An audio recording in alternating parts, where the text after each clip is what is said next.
Bismillahirrahmanirrahim. Assalamualaikum warahmatullahi wabarakatuh. Selamat pagi dan salam sejahtera untuk kita semua. Perkenalkan, saya Andi Makulau, salah satu dosen di jurusan farmasi Universitas Negeri Gorontalo. Pada kesempatan ini, saya akan menjelaskan mata kuliah yang saya ampuh, yaitu mata kuliah dasar-dasar farmasi klinik yang sebelumnya bernama farmasi klinik dasar.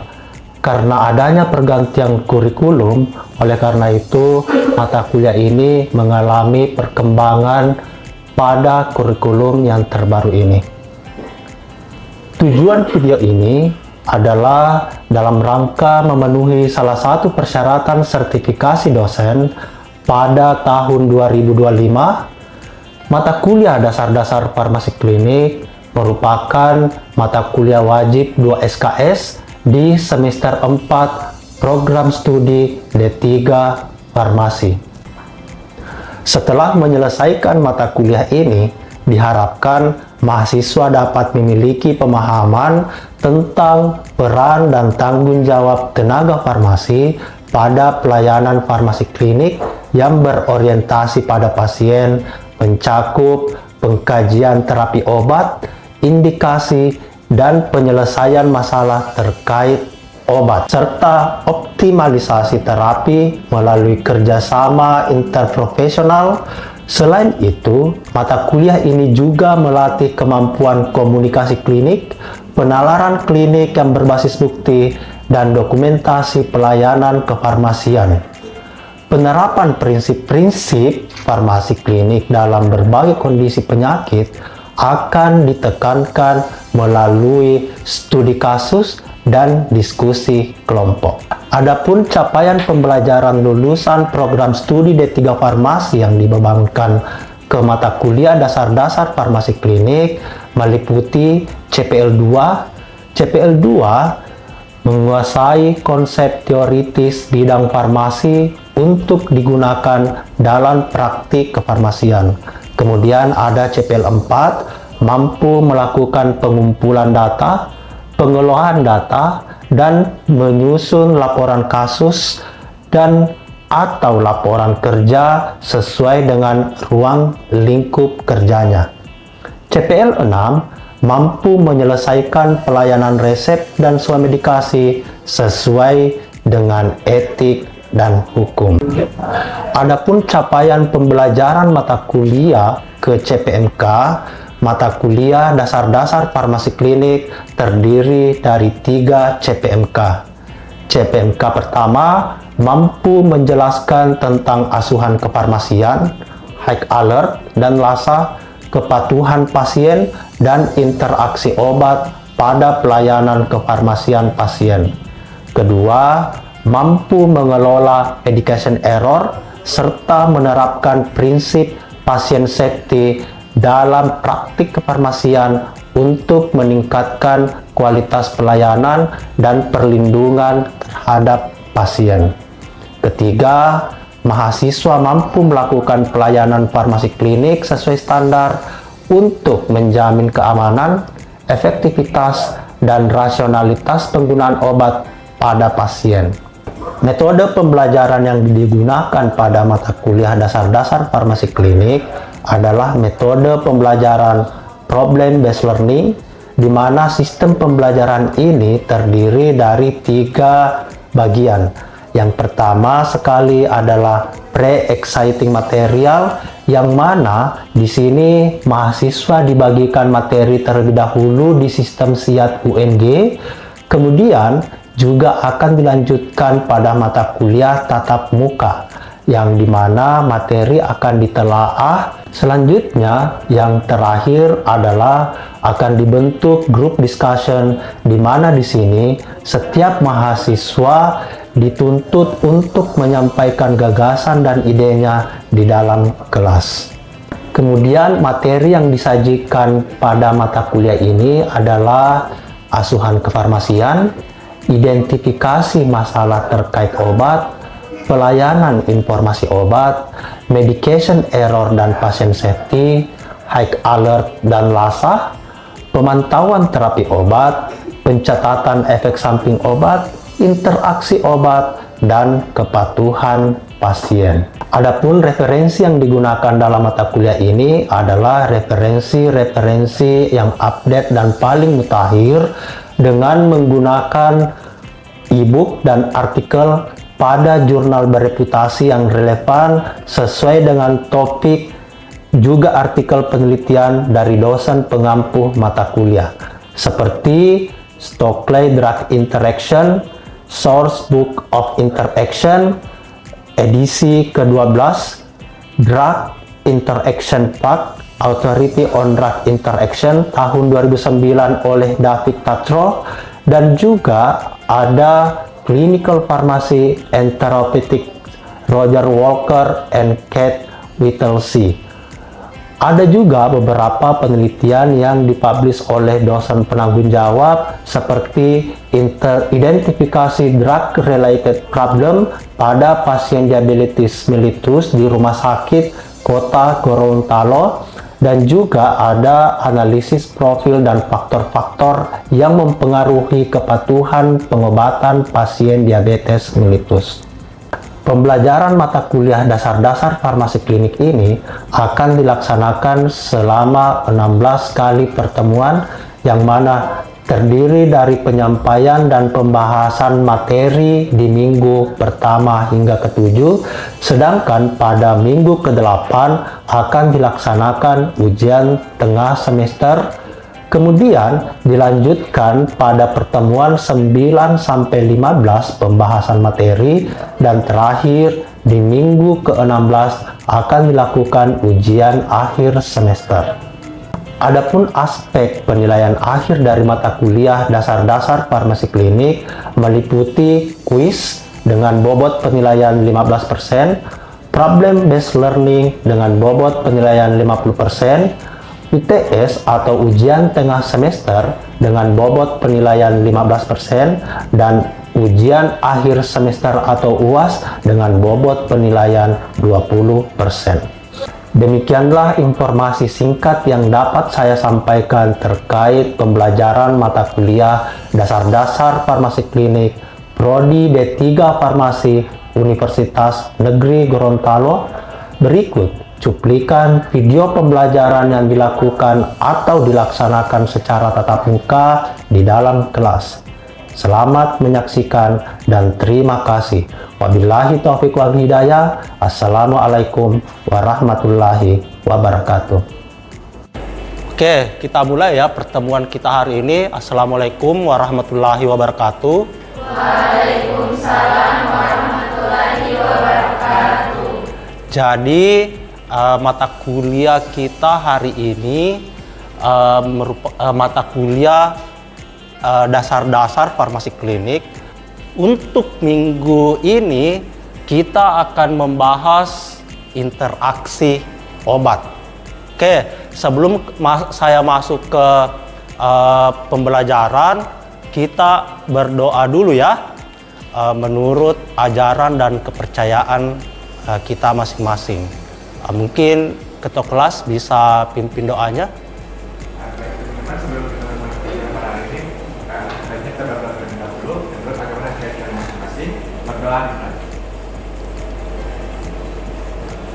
Jadi berikutnya kita lanjut. Sebelum kita lanjut, saya absen dulu ya. Apakah semua hadir?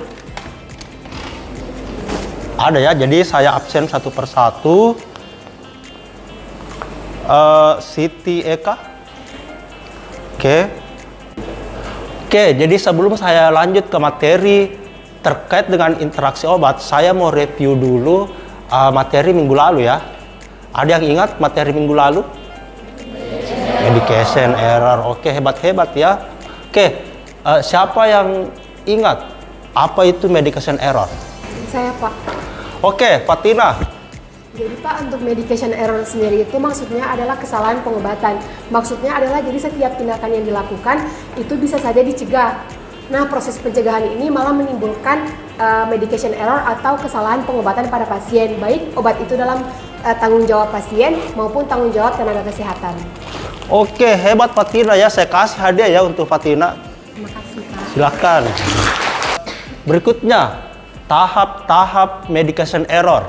Saya Pak. Oke, Adrian, silakan. Baik, adapun tahapan dari medication error itu yang pertama prescribing atau penulisan di mana salah memilih obat, dosis ataupun bentuk sediaan. Kemudian yang kedua transcribing atau penyalinan resep, misalnya seperti salah menyalin nama obat ataupun dosis. Kemudian yang ketiga ada dispensing atau distribusi atau penyerahan obat di mana apoteker itu salah memberi obat ataupun label. Kemudian yang keempat yaitu administering ataupun pemberian obat, misalnya seperti salah dalam memberikan obat. Kemudian yang keempat atau yang terakhir yaitu monitoring atau pemantauan terapi.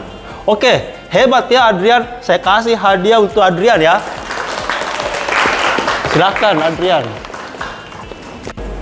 Jadi kita lanjut ya materi kita hari ini terkait dengan interaksi obat. Nah, tujuan dari pembelajaran kita materi hari ini yang pertama itu mahasiswa mampu menjelaskan konsep dasar terkait dengan interaksi obat. Kemudian mampu mengidentifikasi contoh dari interaksi, nanti saya akan jelaskan, dan contoh-contoh interaksi obat. Kemudian mampu menerapkan prinsip pencegahan. Jadi kalau ada konsep, ada contoh interaksi yang terjadi, kemudian bagaimana sih kita mencegah interaksi. Kemudian yang terakhir, nanti kita akan menggunakan. Jadi mungkin adik-adik mahasiswa mampu menggunakan sumber-sumber informasi. Nah, di sini semua bawa HP ya. Jadi nanti kita akan menggunakan sumber informasi HP ya. Bagaimana sih cara mengidentifikasi interaksi obat menggunakan aplikasi. Secara epidemiologi, interaksi obat, jadi ini menurut Boston ya, jadi menurut the Boston Collaborate Drug Surveillance Program mengatakan bahwa ada sekitar 4,3% ya, 4,3% pasien mengalami ADR. Apa itu ADR? Adverse Drug Reaction atau reaksi terkait obat, yang 6,5%-nya itu terkait interaksi obat. Ya, kemudian laporan di Australia mengatakan bahwa ada sekitar 4,4% ADR itu interaksi obat. Jadi kejadian interaksi obat terjadi 6 kali lebih tinggi pada resep polifarmasi. Ada yang ingat apa itu polifarmasi? Saya Pak. Oke, silakan Delvi. Polifarmasi itu adalah penggunaan obat lebih dari 5 kali. Oke, bagus sekali ya Delvi. Saya kasih hadiah untuk Delvi. Jadi interaksi obat itu sendiri adalah peristiwa di mana aksi suatu obat diubah atau dipengaruhi oleh obat lain. Jadi interaksi obat ini baru dikatakan suatu interaksi jika ada satu obat dengan obat lain. Oke, yang pertama, interaksi obat dengan obat. Pada obat dengan indeks terapi sempit, jadi ini khususnya obat dengan indeks terapi sempit, contohnya phenytoin, digoxin, gentamisin. Jadi gentamisin ini antibiotik ya. Kemudian efek kedua obat serupa, ASI dan ARB. Gitu ya. Jelas ya? Oke, contohnya. Jadi ini saya sudah tampilkan contoh interaksi obat dengan obat. Obat pertama misalnya ya, teofilin. Teofilin itu bisa berinteraksi dengan eritromisin. Jadi eritromisin ini salah satu antibiotik ya. Apa akibatnya? Itu dapat meningkatkan konsentrasi teofilin. Apa akibatnya kombinasi ini? Itu bisa meningkatkan konsentrasi teofilin. kalau konsentrasi obat meningkat dari dosis awalnya, itu bisa meningkatkan efek samping. Jadi interaksi obat ini menguntungkan jika akibat yang ditimbulkan mampu memperbaiki terapi. Jika interaksi obat ini memperbaiki terapi, jika batas amannya sesuai, kemudian ketoksikannya berkurang, jadi efek yang tidak diinginkan itu berkurang, kemudian bisa mencegah resistensi bakteri khususnya antibiotik. Oleh karena itu biasanya presepan antibiotik bisa 2-3 maksimalnya. Contohnya sulfametoxazole dan trimethoprim. Kedua obat ini adalah antibiotik, tetapi kalau kita kombinasikan bisa meningkatkan efek antibakterinya lebih besar. Ada interaksi obat dengan tubuh. Ya. Nah, interaksi obat dengan tubuh ini kita kelompokkan menjadi 2. Yang pertama interaksi farmakodinamik dan interaksi farmakokinetik. Nah, kita bahas satu persatu. Interaksi farmakokinetik, interaksi proses absorpsi, interaksi obat farmakokinetik melalui absorpsi. Ini contohnya ya, ada quinolone. Kalau misalnya pada saat kita misalnya mengkonseling pasien atau melakukan swamedikasi, kalau ada obat di presepannya, di obatnya yang akan kita serahkan ke pasien, golongan obat quinolone, contohnya apa? Ciprofloxacin. Nah, ciprofloxacin ini jika misalnya pasiennya ada di presepannya ya, di presepannya ada ciprofloxacin, sebaiknya seorang farmasi mengkonseling pasiennya, misalnya Bu atau Pak, selama mengkonsumsi obat ini jangan minum susu dulu ya.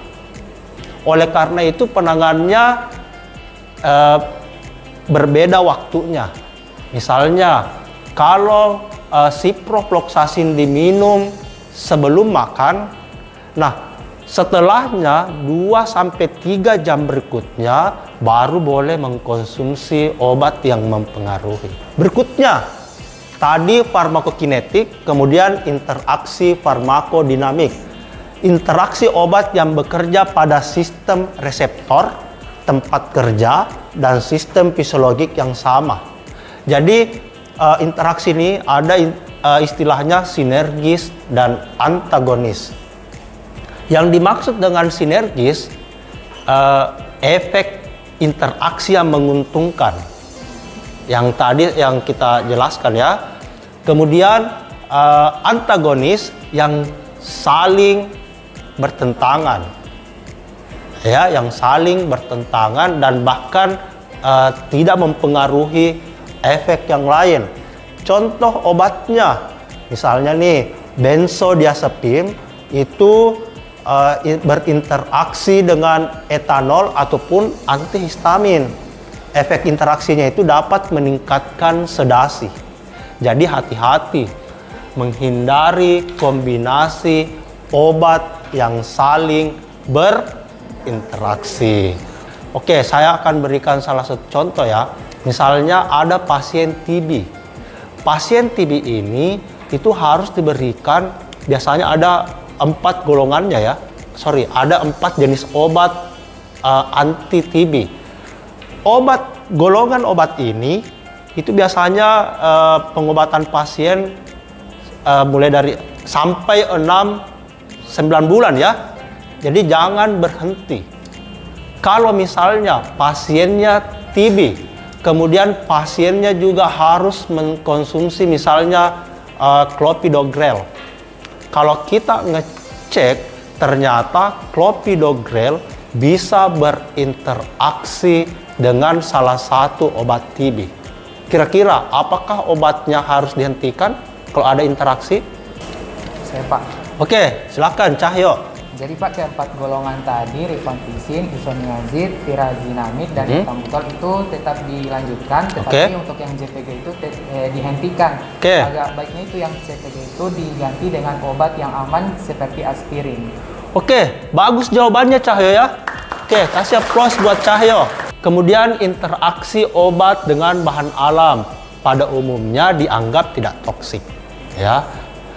Mengandung senyawa-senyawa kimia sehingga berpeluang ada interaksi. Jadi hati-hati juga kalau kita misalnya mengkonsumsi obat dan ada juga obat tradisional, itu hati-hati. Kenapa? Obat-obat tradisional ini itu mengandung banyak senyawa-senyawa kimia. Jadi kemungkinan interaksi ada. Nah, untuk mengetahui apakah obat ini ada interaksi atau tidak, saya akan memperkenalkan satu aplikasi. Nah, contohnya salah satu yang saya sering gunakan itu Medscape. Ya, mungkin kalian bisa mendownload Medscape dan kita akan berlatih menggunakan aplikasi bagaimana mengidentifikasi interaksi obat. Oke, kita berlatih ya. Misalnya amlodipin dan simvastatin. Nah, amlodipin dan simvastatin, ternyata amlodipin dapat meningkatkan level simvastatin.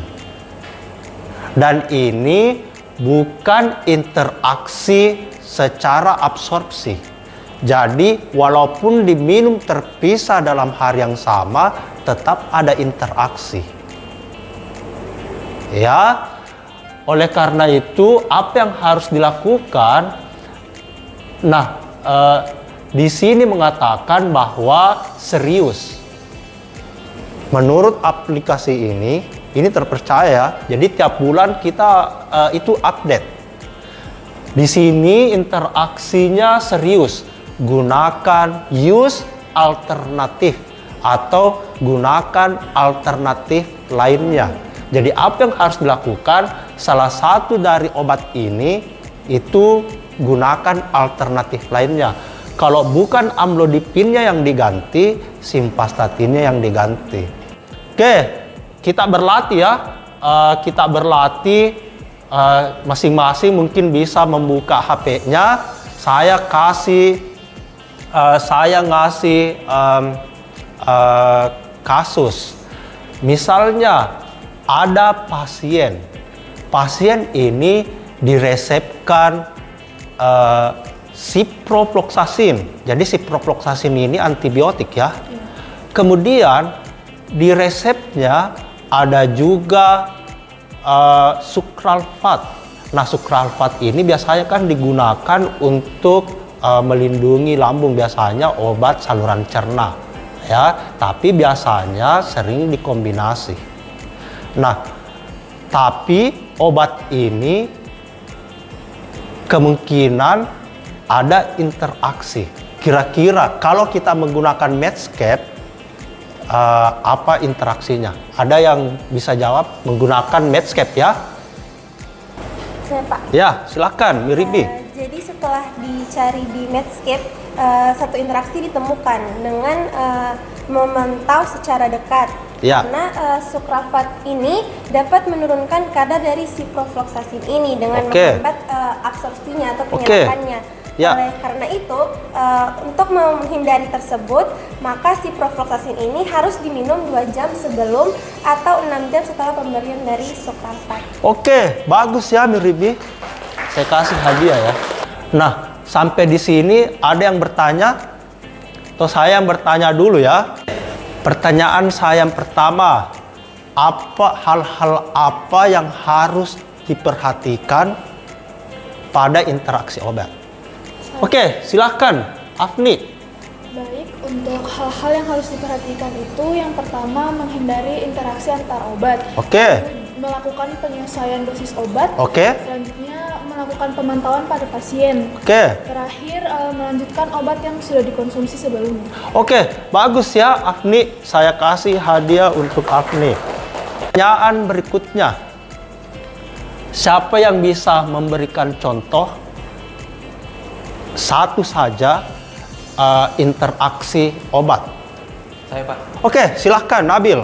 Jadi Pak, salah satu contoh interaksi obat-obat itu yaitu antara obat teofilin dan juga eritromisin, yang dimana hal tersebut dapat mengakibatkan peningkatan konsentrasi teofilin. Nah, ketika hal tersebut terjadi, maka bisa menimbulkan yang namanya medication error. Nah, untuk cara penanganannya itu dengan menyesuaikan dosis teofilin dan jika diperlukan, kita hanya bisa menurunkan dosisnya saja. Oke, bagus sekali Nabil ya. Oke. Di sini ada yang mau bertanya? Saya, Pak. Oke, silahkan Eka. Pak, kebetulan keluarga di rumah saya itu ada yang terkena penyakit jantung dan juga asam lambung atau saluran pencernaan. Kemudian dia mengkonsumsi obat clopidogrel dan juga omeprazol. Apakah kemungkinan akan terjadi interaksi obat? Oke, bagus sekali pertanyaannya Eka ya. Jadi gini ya, untuk beberapa kondisi, misalnya pasien jantung dan pasien saluran cerna, biasanya itu pasti untuk pasien-pasien yang kronis itu akan ada ya. Jadi pasiennya sudah terkena penyakit jantung dan juga saluran cerna atau biasa MA ya. Nah, biasanya diberikan obat-obat jantung ada beberapa nih. Misalnya clopidogrel tadi ya. Bahkan pasiennya juga diberikan obat saluran cerna, misalnya omeprazol. Kalau kita mengecek di list interaksi obat, kedua obat ini saling berinteraksi. Interaksinya apa? Kalau misalnya kalian cek di Medscape tadi, itu bisa meningkatkan gangguan fungsi liver. Oleh karena itu, SGPT dan SGOT-nya akan meningkat. Ya, itu biasanya di hasil labnya itu akan meningkat. Apa yang harus kita lakukan? Kita harus menghentikan salah satunya. Misalnya nih, clopidogrelnya. Kalau di jantungnya, kan clopidogrel ini digunakan sebagai antikoagulan ya. Kita ganti antikoagulan yang lain. Bisa menggunakan asam asetil salisilat atau aspirin. Ataukah yang diganti omeprazolnya, ya bisa menggunakan ranitidin. Oleh karena itu, kalau kita menemukan kasus seperti ini, kita harus komunikasikan ke dokter. Misalnya, dok, ternyata ada interaksi. Yang mana nih yang kita harus ganti? Apakah clopidogrelnya ataukah omeprazolnya? Nah, harus ada solusinya. Solusinya kita menyarankan ke dokternya. Kalau misalnya clopidogrel bisa diganti dengan aspirin. Kalau omeprazol bisa diganti dengan ranitidin. Gitu ya. Jadi karena waktu kita juga sudah habis dan materinya saya sudah sampaikan dan proses perkuliahan kita hari ini sangat interaktif ya. Jadi ada tanya jawab, kemudian diskusi dan sebagainya, dan saya ucapkan banyak terima kasih untuk hari ini, dan kita ketemu lagi minggu depan di waktu yang sama. Oke, saya ucapkan terima kasih kembali. Wabillahi taufiq wal hidayah. Assalamualaikum warahmatullahi wabarakatuh. Waalaikumsalam warahmatullahi wabarakatuh. Terima kasih, Pak. Oke, terima kasih ya.